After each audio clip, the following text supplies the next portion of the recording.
We're back here on the John Fourcade Show, sponsored each week by Veterans Ford. John, upcoming game against the Green Bay Packers, a hot football team right now, but we've seen this kind of trend in the NFL.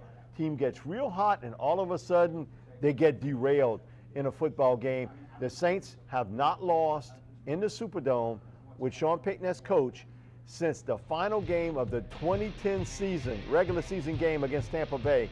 But this is a situation where the Saints, and remember 2000, they just absolutely skunked them 59-29. It'll be interesting to see the emotion in this football game by both teams. Well, let's just be honest here. One team is going north, the other team is going south, and I'll let you decide who's going north or south. The Packers right now are playing the best football in the NFL, and they're coming in very hot. They got a hot quarterback who told people in Green Bay to just relax. Yes. Relax. There's a lot of football left, folks.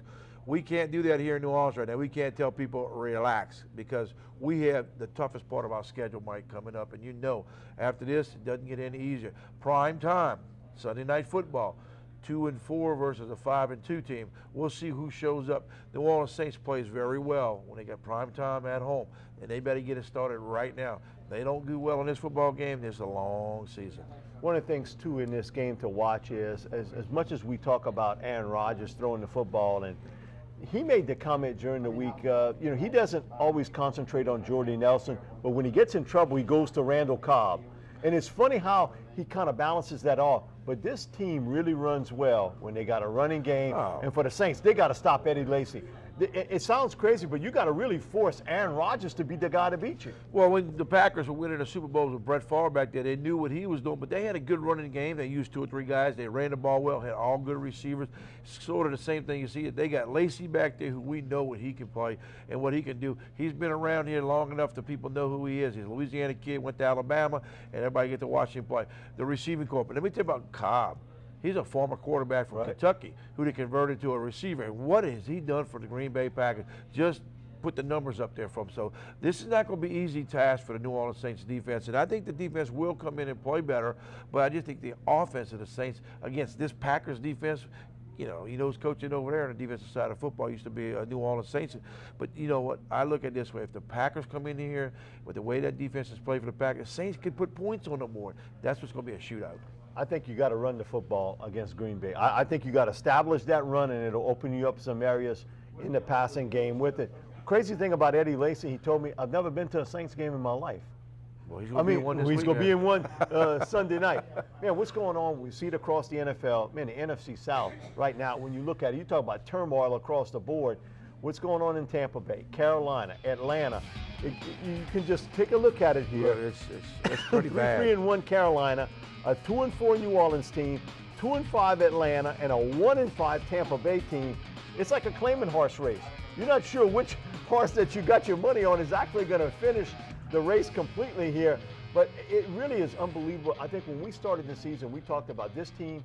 Whoever won it would have to be a double-digit winning team, 10 or 11 wins. Now, today, it's going to probably be an 8-8 team or somewhere in that range to win the NFC South. It's you know, we don't want to sit here and say it like happened to Seattle a couple of years ago. They played the New Orleans Saints. Exactly. They played a 7-9 team.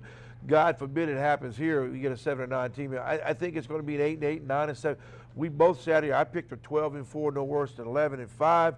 That's out the window.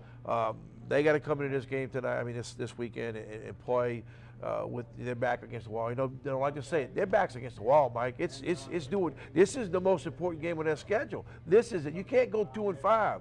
I mean, then again, you got a bad division you're playing in, so 2-5 still keeps you in the race. Crazy thing is, then you got a sharp weekend and you go to Carolina on a Thursday night. And again, we go back to the road woes of being able to finish a team off there. A hot team right now, no question about it. You give them props. Dallas Cowboys. Oh. They're getting it done, and they're doing it old-fashioned way, running the football. DeMarco Murray becomes the first player in NFL history to rush for over 100 yards, 7 straight games. Even the great Jim Brown didn't do that. And they're setting the pace with the running game. It's keeping a lot of pressure off of Tony Romo. There's no doubt about it. Dallas Cowboys are the team right now in the NFL you got to look at and say, well, where did they come from? It started with the line. 3 first-round draft picks up front. They got a good running attack right now. Romo cost them in the first game of the season with the turnovers against the 49ers. Nothing since then. He's played excellent football. I love the way they're playing football right now. The only thing that scares me with Dallas is how much do you keep running this running back, DeMarco, and then find out down the road if he goes down with injury. I don't think they got anybody backing him up. It won't be Randall. I mean, I know he picked up for shoplifting. Well, yeah, he's got certain kind of panties he's wearing. You know what, though? The funny thing about Randall, I ain't to say funny thing about him, but he got a doggone endorsement from Jockey, from the doggone underwear company. Can you believe that? You go out being a thief and you get get an endorsement did. Unbelievable. It goes to show you when you're a cowboy, those deals kind of slip your way a little bit. Also to Seattle, in a little bit of a free fall right now. The Yes, sir. defending Super Bowl champs, getting it taken on the chin now, back-to-back weeks now, and they decide, you know what, we got enough of Percy Harvin. We deal him off for a middle-round pick. We send him to the Jets. That goes to show you a little bit that nothing stays the same in the NFL. And we saw it last year. Harvin was a big part of them winning the Super Bowl because he played in it, but he played less than 100 plays for the for Seattle all season long. They were able to win it, but they had enough was enough. And I think there's a little bit of turbulence in the water going on right now. Well, not in just Seattle. him. Lynch is mentioning now that they're thinking that Wilson is a company man, as they say. He's the guy that runs back to the front office and tells them what's going on. So there's some beef going on with the Seattle Seahawks right now. But then again, they go on the road again. They go to Carolina. That's not going to be easy cross country to go to Carolina. Who knows? I think right now the team to beat over there in that division is probably the Arizona Cardinals. That's crazy because of all the situation we've seen at the quarterback position with Drew Stanton, Carson Palmer. Also another team in free fall is the Chicago Bears. And boy, that finger's being pointed right at Jay Cutler. John, you've been in that spot before as a quarterback. You can't make those mistakes over and over and over again. Yeah, he's just that's his MO. He's been there since day one, since he got in the league, and they got good players, they got a good line up there, they got a good coach up there. I don't understand what Chicago Bears' issues are right now. It's going to be another issue like Seattle right now. Somebody's got to get out of there. It ain't going to be Cutler though. Yeah, because they paid him a lot of money to stay. But Brandon Marshall is, not that he publicly did it, but kind of privately pointed that finger in the direction of Jay Cutler. We'll have a lot more here on the John Fourcade Show, sponsored each week by Veterans Ford. We'll be right back.